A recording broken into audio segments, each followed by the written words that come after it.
Students, welcome to my YouTube channel. In the today video of accountancy, we are going to start a separate topic, interest on drawings for accounting for partnership. Interest on drawings हमने पहले पढ़ा हुआ है कि हम profit and loss application credit side में दिखाते हैं. आज इसकी कैलकुलेशन समझेंगे और समझेंगे इसके लिए एंट्रीज क्या होती हैं. So it is a interest paid by partners to firm for the drawings made by them.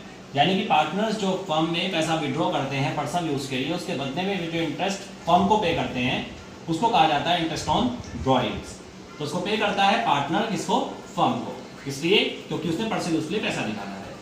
So it is an income for the partnership firm. तो ये पार्टनरशिप फर्म के लिए एक तरह की इनकम हो जाती है, इसलिए इसको प्रॉफिट एंड लॉस एप्लीकेशन की क्रेडिट साइड में शो करते हैं. एंट्री क्या बनती है? पहली एंट्री बनती है ड्यू करने की, drawings account debit to interest on drawings. और दूसरी बनती है profit and loss appropriation account debit to interest on drawing, जिसमें कि इंटरेस्ट ऑन ड्राइंग को हम ट्रांसफर करते हैं किधर? प्रॉफिट एंड लॉस एप्रोप्रिएशन में. स्टूडेंट इस एंट्री में थोड़ा सा चेंज होगा यहाँ पर, क्योंकि हम इसको क्रेडिट साइड में दिखाते हैं. तो interest on drawings account debit हो जाएगा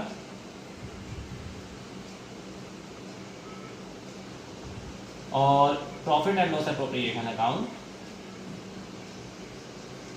क्रेडिट हो जाएगा. So next entry will be interest on drawings account debit to profit and loss appropriation, and the first entry drawings account debit to interest on drawings. ये इसकी entries हैं. अब हम देखते हैं कि कैसे हम कैलकुलेट करते हैं इंटरेस्ट ऑन ड्राइंग्स अलग अलग कंडीशंस में. आइए बढ़ते हैं कैलकुलेशन.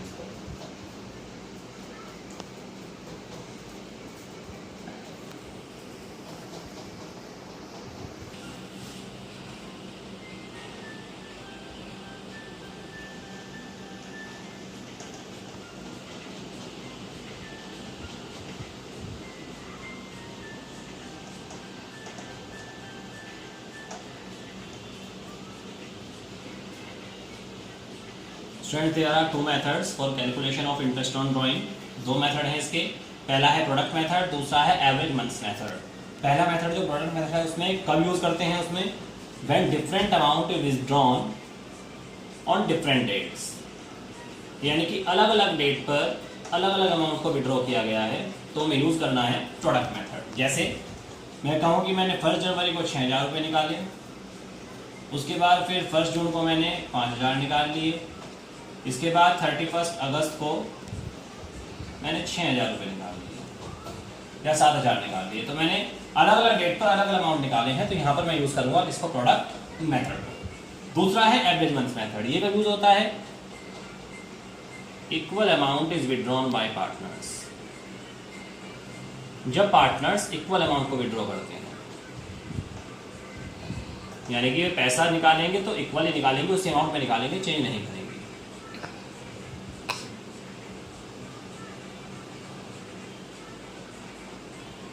इसमें जनरली जो पैसा निकाला जाता है इस मेथड में वो या तो आपका मंथली होता है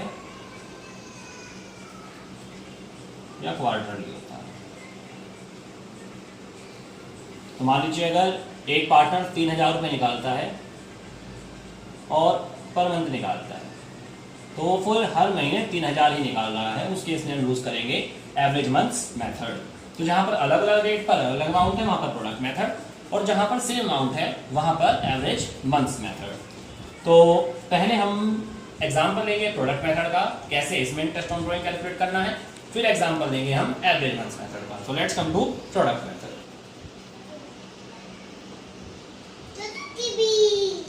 Students, let's take an example to understand product method. For example, X is a partner who withdraws 20,000 on 1st April 2018, 30,000 on 30 June, 40,000 on 1st November, 10,000 on 1st January and 5,000 on 1st March. Year ended on 31 मार्च 2019 को year and हो जाता है. हमें calculate करना है interest on drawing, क्योंकि आप देख सकते हैं अलग अलग डेट पर अलग अलग अमाउंट निकाला हुआ है. तो हम यूज़ करेंगे प्रोडक्ट मेथड. कैसे यूज़ करेंगे आइए देखते हैं. सबसे पहले हम डेट लिखेंगे. पहली है 1 अप्रैल, दूसरी है 30 जून, तीसरी है 1 नवंबर, उसके बाद 1 जनवरी एंड देन 1 मार्च. इन डेट्स के आगे कंसर्न अमाउंट लिखेंगे. जैसे 1 अप्रैल को 20,000 निकाले थे, 30 जून को फिर 30,000 निकाले थे, इसके बाद 1 नवंबर को 40,000 निकाले हैं, फिर 10,000 एंड देन 5,000। इसके बाद हम क्या करेंगे, मंथ्स लिखेंगे। ये मंथ्स कौन से होंगे, ये वो मंथ्स हैं जो बचे हुए हैं। मंथ्स रिमेनिंग मीन्स मान लीजिए 1 अप्रैल को ड्राइंग करता है तो 31 मार्च तक कितने मंथ्स बच गए, पूरे के पूरे 12 बचे, क्योंकि 1 अप्रैल से 31 मार्च तक कितने हो जाएंगे, पूरे 12 मंथ्स हो जाएंगे। तो यहाँ पर 12 लिख देंगे। उसके बाद 30 जून, तो 30 जून से अगर हम लगाते हैं तो उस केस में कितने मंथ्स बचेंगे, 30 जून से लगाएंगे तो पूरे 9 मंथ्स बचेंगे। जुलाई, अगस्त, सितंबर, अक्टूबर, नवंबर, दिसंबर, जनवरी, फरवरी, मार्च, तो 9 मंथ्स हो गए। उसके बाद 1 नवंबर से लगाएंगे इस तरीके से, तो नवंबर, दिसंबर, जनवरी, फरवरी, मार्च, 5 मंथ्स हो गए। फिर 1 जनवरी से देखें तो जनवरी, फरवरी, मार्च, 3 मंथ्स हो गए। और 1 मार्च से देखें तो पूरा मार्च ही हुआ, केवल 1 मंथ हो गया। तो उस तरह से आप कितने मंथ्स बचे रहेंगे उनको कैलकुलेट करेंगे। तो ये क्लियर हुआ होगा सबको कि 1 अप्रैल से 31 मार्च तक हमने कैलकुलेट किया 12 महीने, फिर 30 जून से और 31 मार्च तक 9 मंथ्स, इस तरह से हर एक को कैलकुलेट किया गया। अब हम निकालेंगे यहाँ पे प्रोडक्ट। क्या निकालेंगे बच्चों, प्रोडक्ट। और प्रोडक्ट कैसे निकालना है, हमें किसको मल्टीप्लाई करना है, हमें मल्टीप्लाई करना है अमाउंट्स, जो हमें अमाउंट दिया हुआ है उसको मंथ से मल्टीप्लाई करना है। या मैं कहूँ तो मुझे अगर ये फर्स्ट कॉलम हो, या सेकंड कॉलम हो, या थर्ड कॉलम हो, तो इस फोर्थ कॉलम में मुझे सेकंड और थर्ड कॉलम की मल्टीप्लाई करनी है। कैसे होगा, इसकी से मल्टीप्लाई करूंगा तो आ जाएगा 2,40,000। उसके बाद इसकी से मल्टीप्लाई करूंगा तो ये आ जाएगा 2,70,000। इसके से मल्टीप्लाई करूंगा ये आएगा 2 लाख। इसके से मल्टीप्लाई करूंगा ये आएगा 30,000 और ये 5,000। इसके बाद मैं करूंगा इनका सम। क्या करूंगा, सम होगा तो कितना हो जाएगा, ये देख सकते हैं आप, 240 और 270 5,10,000, 5,10,000 और 2 7,10,000 and then it will be 7,45,000। ये आ गया हमारा सम ऑफ प्रोडक्ट। अब हमें करना क्या है, इंटरेस्ट ऑन ड्राइंग निकालने के लिए, वो समझिए जरा। इंटरेस्ट ऑन ड्राइंग्स या इंटरेस्ट ऑन एक्स ड्राइंग्स, क्योंकि यहाँ पे पार्टनर एक्स है, विल बी इक्वल टू जो हमारा ये प्रोडक्ट आया, प्रोडक्ट का सम आया है 7,45,000 इनटू जो भी उसने परसेंटेज क्वेश्चन में दी होगी। सपोज दैट कि बाय चांस यहाँ पे जो परसेंटेज दी हो अगर वो 10% हो, कितनी हो, 10% पर एनम। फॉर एग्जांपल इस क्वेश्चन में अगर 10% पर एनम हो तो हम 10/100 कर देंगे और फिर क्या करेंगे, इस अमाउंट पर हम 1 मंथ का इंटरेस्ट निकालेंगे। कितने मंथ का बच्चों, 1 मंथ का। इसको खासा ध्यान रखें, कितने महीने का इंटरेस्ट निकालना है हमें, 1 मंथ का इंटरेस्ट निकालना है। उसके बाद इसको हम सॉल्व कर देंगे। सॉल्व करेंगे तो 2 0 से ये 2 0 कैंसिल हो जाएंगी और उसके बाद आप 74,500 को डिवाइड कर देंगे 12 से, ये आ जाएगा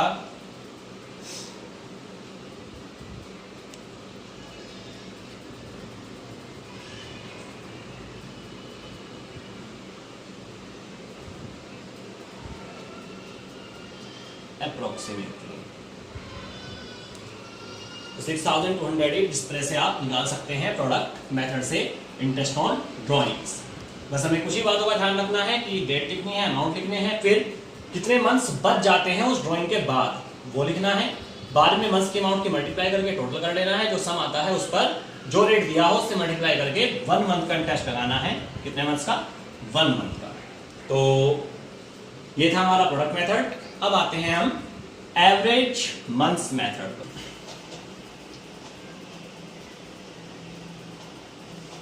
Yes students, the next method is when equal amount is withdrawn। जब इक्वल अमाउंट विड्रॉ किया जाता है उसमें सबसे पहले हमें ध्यान रखना है इंटरेस्ट ऑन ड्राइंग निकालने का फॉर्मूला हमारा वैसा ही रहेगा। जितना ड्राइंग्स का अमाउंट होगा वो लिखेंगे, उसके बाद जो रेट ऑफ इंटरेस्ट दिया होगा उसे लिखेंगे, उसके बाद एवरेज मंथ्स हमें जो कि कैलकुलेट करने पड़ते हैं, जो कि हमें जो है कंडीशन के अकॉर्डिंग चेंज करने हैं वो लिखेंगे, अपॉन 100 × 12 कर देंगे। ये फार्मूला आपका सभी कंडीशन में चलेगा इक्वल अमाउंट वाले केस में। फिर ये जो एवरेज मंथ्स हैं ये बेसिकली ड्राइंग्स कैलकुलेट करने के लिए यूज़ किए जाते हैं, क्योंकि आप जो है एक ही अमाउंट को बार बार निकाल रहे हैं तो कैलकुलेशन में प्रॉब्लम होती है, इसलिए हमें एवरेज मंथ्स को यूज़ करना पड़ता है। ये एवरेज मंथ्स निकालते कैसे हैं वो समझ लीजिए। इसके लिए फार्मूला होता है मंथ्स आफ्टर फर्स्ट ड्राइंग, यानी कि पार्टनर ने जो पहली ड्राइंग की है उसके बाद जितने महीने बचे हैं plus months after last drawing, partner ने जो आखिरी ड्राइंग की उसके बाद जितने महीने बचे हैं दोनों को ऐड करके 2 से डिवाइड कर देते हैं, आपका एवरेज मंथ्स आ जाता है। अब इसमें मैंने आपको बताया था कि पैसा है तो मंथली निकलेगा या क्वार्टरली निकलेगा। तो पहली कंडीशन है when drawings are made monthly, यानी कि जब पार्टनर्स पैसा मंथली निकाल रहे हैं, हर महीने पैसा निकालते हैं, तो उसमें भी 3 केस हो सकते हैं। In the beginning of each month, यानी कि जो पार्टनर पैसा निकाल रहा है वो हर महीने के शुरू में निकालता है, हर महीने के स्टार्टिंग में निकालता है। इन कंडीशंस में क्या होगा, जो हमने अलग अलग कंडीशन लिखी हैं, फर्स्ट सेकंड इसके बाद थर्ड भी है, उसमें क्या होगा कि आपका ये फार्मूला तो बिल्कुल सेम रहेगा, बस ये जो एवरेज मंथ्स हैं, ये जो एवरेज मंथ्स हैं ये चेंज हो जाएंगे। अब उसको चेंज करने के लिए कैसे कैलकुलेट करेंगे, देखिए एवरेज मंथ्स पहली वाली कंडीशन में in the beginning of each month, जब हर महीने के शुरू में पार्टनर पैसा निकाल रहा है। तो आप देख सकते हैं, मान लीजिए अगर हमारा ईयर 1 अप्रैल से 31 मार्च तक है, तो पहली ड्राइंग कब होगी, 1 अप्रैल में होगी। 1 अप्रैल के बाद कितने महीने बचेंगे, पूरे मार्च तक पूरे 12 बचेंगे। और लास्ट वाली ड्राइंग कब करेगा, वो जो लास्ट मंथ होगा मार्च, उसके बिगिनिंग में, यानी कि 1 मार्च को करेगा। तो 1 मार्च के बाद कितने महीने बचेंगे, केवल मार्च ही बचेगा। तो months after first drawing plus months after last drawing upon 2 आ गया 6.5 मंथ्स। तो students in the beginning of each month कितने महीने का इंटरेस्ट लेना है हमें, 6.5 मंथ्स का। ऐसी मिडिल के लिए एवरेज मंथ्स निकाले अगर, तो पहली ड्राइंग कब होगी, अप्रैल के मिडिल में, तो कितने महीने बचेंगे, आधा अप्रैल चला गया, बाकी बचे रहे, तो 11.5। लास्ट ड्राइंग कब होगी, मार्च के मिडिल में, तो कितना बचेगा, केवल आधा मार्च बचेगा, यानी कि 0.5। दोनों ऐड किए 12.2, 6 मंथ्स आ गया। तो जब मिडिल वाला केस होगा तो कितने महीने का इंटरेस्ट लगाना है, 6 मंथ्स का लगाना है। इसके बाद फिर जब बात करते हैं हम in the end of each month, अगर हर महीने के एंड में पैसा निकालता है तो कितना हो जाएगा, at the end of each month,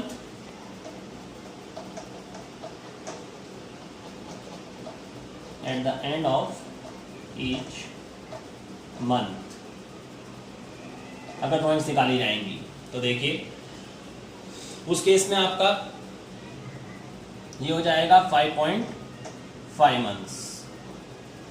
आप कहेंगे कैसे हो जाएगा, बहुत ही सिंपल है। 5.5 मंथ्स को समझने के लिए आपकी पहली ड्राइंग कब होगी, मंथ्स के लास्ट में, यानी कि अप्रैल के लास्ट में। तो अप्रैल के लास्ट में जब ड्राइंग होगी तो कितने महीने बचेंगे, पूरे 11। और लास्ट वाली ड्राइंग कब होगी, मार्च के लास्ट में, तो क्या बचेगा, कुछ भी नहीं। तो 11/2 कितना आ गया, 5.5। इस तरह से हो जाएंगे 5.5 मंथ्स। तो ध्यान रखें, जब in the beginning of each month partner draw करेंगे तो 6.5 मंथ्स का इंटरेस्ट लेना है, इन द मिडिल करेंगे तो 6 मंथ्स का लेना है, और at the end of each month करेंगे तो 5.5 मंथ का इंटरेस्ट लेना है। लेकिन फॉर्मूला हमें सेम ही रखना है, केवल हमारे average months condition according change हो जाएंगे। अब इसके बाद एक मंथली का हम एग्जांपल ले लेते हैं, उसके बाद बढ़ेंगे क्वार्टरली कंडीशन पर। एक एग्जांपल लीजिए, मान लीजिए एक्स एक पार्टनर है, वो विड्रॉ करता है 3000 रुपये पर मंथ निकालता है एज फॉलोज, और इंटरेस्ट ऑन ड्राइंग जो है वो 6% पर annum है। पहली कंडीशन है कि अगर वो 3000 रुपये in the beginning of each month निकालता है, तो आप इंटरेस्ट ऑन ड्राइंग कैसे निकालेंगे,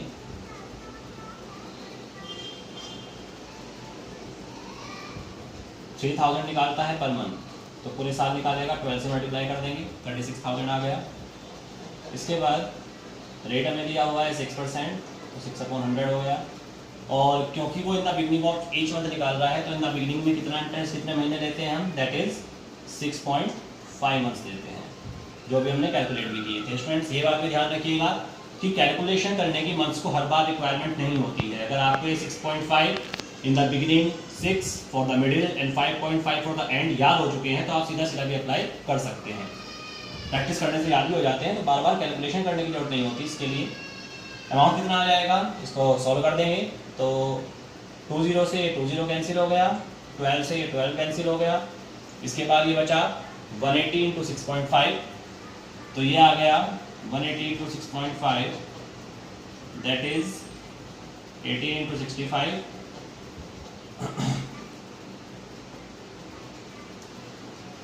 0.9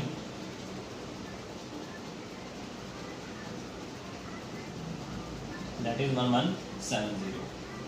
So that is the solution. B condition ले लेते हैं, in the middle of each month, जब यही पैसा ये in the middle of each month निकालेगा, यानी कि हर महीने के मिडिल में पैसे को विड्रॉ करें। तो स्टूडेंट्स कोई ज़्यादा चेंज नहीं होगा, इंटरेस्ट ऑन ड्राइंग कैलकुलेट करने के लिए क्या फ़र्क हो जाएगा केवल कि ये 3000 रुपीज़ रहेंगे, 12 से मल्टीप्लाई होगा, 6% ही रहेगा, लेकिन अब एवरेज मंथ्स कितने आ जाएंगे, 6 आ जाएंगे, क्योंकि अब ये मिडिल में पैसा विड्रॉ कर रहा है। तो यहाँ पर भी कोई चेंज नहीं होगा, 12 से 12 कैंसिल हो जाएगा, 20 से ये 20 कैंसिल हो जाएंगी, और ये आ जाएगा 1080। इसके बाद तीसरा, at the end of each month.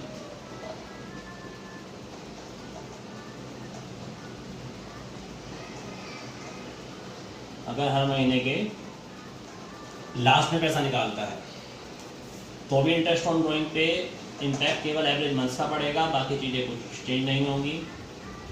3000 ही निकालता है, 12 से मल्टीप्लाई कर देंगे पूरे साल का निकालने के लिए। एक चीज़ और ध्यान रखें, अगर ये 12 से मल्टीप्लाई कर रहे हैं क्योंकि ये मंथली दिया हुआ है, अगर पूरा अमाउंट दे देता हमें, पूरे एनुअल अमाउंट दे देता, तो फिर हमें 12 से मल्टीप्लाई करने की नीड भी नहीं होगी।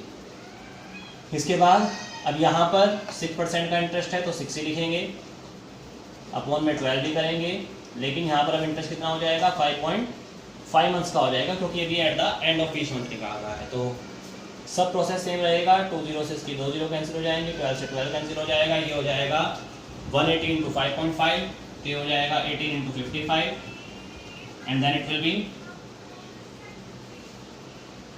990. So in that situation we can calculate interest on drawing in different conditions. Monthly conditions मैंने आपको यहाँ पर क्लियर की। In the beginning of each month होगा तो 6.5 मंथ्स का इंटरेस्ट, मिडिल में 6 मंथ्स का और एंड में 5.5 मंथ्स का। बाकी और कोई भी सिनेरियो में चेंज नहीं आता है। अमाउंट को 12 से मल्टीप्लाई कर देते हैं, रेट ऑफ इंटरेस्ट यूज करते हैं और 100 इंटू 12 कर देते हैं। ये था मंथ का केस। तो मंथली केस आपको क्लियर हुआ होगा कैसे में यूज करना है। अलग अलग मंथ्स केस में बिगिनिंग में 6.5, मिडिल में 6 मंथ्स का और एंड में 5.5 मंथ्स का इंटरेस्ट लगा कर कैलकुलेट करना है इंटरेस्ट ऑन ड्राइंग। एंट्रीज जो बनेंगी वो आपको जो स्टार्टिंग में मैंने बताया इस वीडियो के वही बनेगी, चाहे हम कैलकुलेशन किसी भी मेथड से क्यों ना करें। अब हम बढ़ते हैं क्वार्टरली कंडीशन की तरफ कि अगर ड्राइंग्स क्वार्टरली की जाए। आइए आते हैं। Yes students, when amount is withdrawn quarterly, so in this situation interest on drawing will be calculated by using amount into 4 into rate of interest into average months upon 100 into 12. That means we have to calculate amount by 4. Reason is there are 4 quarters in a year. These are April, May, June, July, August, September, October, November, December, January, February, March. So there are 4 quarters. That's why that we have to multiply the amount by 4. Now, for the calculation of average months, we will take the same step. Months after first drawing plus months after last drawing upon 2. अब आते हैं जरा कैसे calculate करते हैं। In the beginning of each quarter, देखिए कैसे calculate करेंगे। एवरेज मंथ हमें गिवन है, कैसे निकालेंगे। सबसे पहले पहली ड्राइंग कब होगी, अगर बिगिनिंग में निकालेगा पैसा ये, तो अप्रैल के बिगिनिंग में होगी। अप्रैल के बिगिनिंग में होगी तो कितने महीने बचे, अप्रैल से पूरे मार्च तक 12 के 12, और उसके बाद फिर लास्ट वाली ड्राइंग कब होगी, लास्ट क्वार्टर कब होगा, जनवरी, फरवरी, मार्च में। तो जनवरी के फर्स्ट डेट पर ड्राइंग होगी तो कितने महीने बचेंगे, 3। तो 15/2 7.5 मंथ्स, तो कितने मंथ्स का इंटरेस्ट लगेगा, 7.5 का। फिर मिडिल वाले केस की बात करते हैं अगर हम, तो मिडिल वाले केस में पहली ड्राइंग कब होगी, फर्स्ट क्वार्टर के मिडिल में, तो कितने महीने बचेंगे, अप्रैल खत्म हो जाएगा, मई का मिडिल खत्म हो जाएगा, तो ये बचेंगे 10.5। और लास्ट में कब होगी, फरवरी के मिडिल में, तो कितने बचेंगे, आधी फरवरी पूरा मार्च, तो ये हो जाएगा 1.5। तो इस तरह से हो जाएंगे 6 मंथ्स। और ऐसे ही हम निकालेंगे at the end of each quarter. तो पहले क्वार्टर के बाद कितने महीने बचे, लास्ट का होगा पहले क्वार्टर का जून, तो उसके बाद 3 और 3 6 और 3 9 महीने बचे। लेकिन लास्ट वाला क्वार्टर जो होगा उसका लास्ट कब होगा, मार्च की लास्ट डेट, तो कोई भी मंथ्स नहीं बचेगा। तो 9/2 4.5 months. In this way we can calculate the average months. तो इसको याद भी रख सकते हैं, बिगिनिंग के लिए 7.5 मंथ्स का इंटरेस्ट, मिडिल के लिए 6 मंथ्स का, और at the end of each quarter 4.5 months का इंटरेस्ट हम कैलकुलेट करेंगे। That is calculation of interest on drawing. And now we will take an example to understand quarterly condition. Let's take an example to understand quarterly condition. Yes, students, let's take an example for quarterly drawings. For example, X withdraws 4,000 per quarter and rate of interest on drawing is 10%. So how will we calculate interest on drawing? In the beginning of each quarter, interest on drawing 4,000 का amount है, 4 से multiply कर देंगे, 10 rate of interest given है. Drawings कितने months का लगेगा? 7.5 months का. तो 7.5 से सॉल्व करेंगे, आपका 1000 आ जाएगा. फिर इन the middle of each quarter same process को फॉलो करेंगे, बस रेट ऑफ इंटरेस्ट में 10% रहेगा और जो आपका मंथ्स हो जाएंगे वो हो जाएंगे 6. सॉल्व कर देंगे, 800 आएगा. At the end of each quarter यहाँ पर आ जाएगा एवरेज मंथ्स में 4.5 और उसको सॉल्व कर देंगे and then the amount will be 600. In that way we can solve interest on drawing for quarter. So now let's take one more important point regarding interest on drawing. आइए आते हैं उस important point पर, बहुत ज़रूरी है, उसको याद रखिएगा. आइए नोट कर लीजिएगा, उसको नोट में लिखेंगे.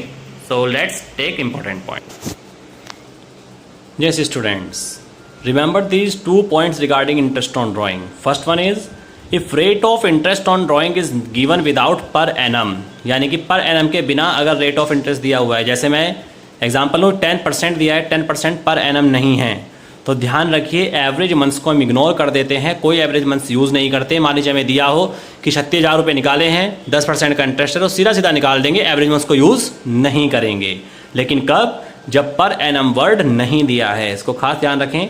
दूसरी चीज़, if date of drawings is not given, यानी कि क्वेश्चन में भी ये मेंशन नहीं है कि ड्राइंग्स कब किए गए हैं और पीरियड भी मेंशन नहीं, यानी कि ये भी नहीं पता है कि मंथली किया गया है, क्वार्टरली किया गया है. तो उस केस में क्या करते हैं, interest is calculated for 6 months, फिर एवरेज मंथ्स को हम 6 मंथ्स लेते हैं. मान लीजिए दिया हो कि एक्स विड्रॉ करता है 36,000 रुपये और रेट ऑफ इंटरेस्ट है 6% पर एनम, डेट हमें पता नहीं है, तो कितने मंथ्स का इंटरेस्ट लगाएंगे? 6 मंथ्स का इंटरेस्ट लगाएंगे for calculating interest on drawings. These 2 points must be remembered in case of interest on drawing. Students, ये था हमारा इंटरेस्ट ऑन ड्राइंग का टॉपिक. इसको हमने जो है अच्छे से आपको कवर किया. अब इसके बाद नेक्स्ट वीडियो में मिलेंगे नेक्स्ट टॉपिक के साथ. जब तक इसके सारे क्वेश्चन सॉल्व करें, इसको अच्छे से प्रैक्टिस करें.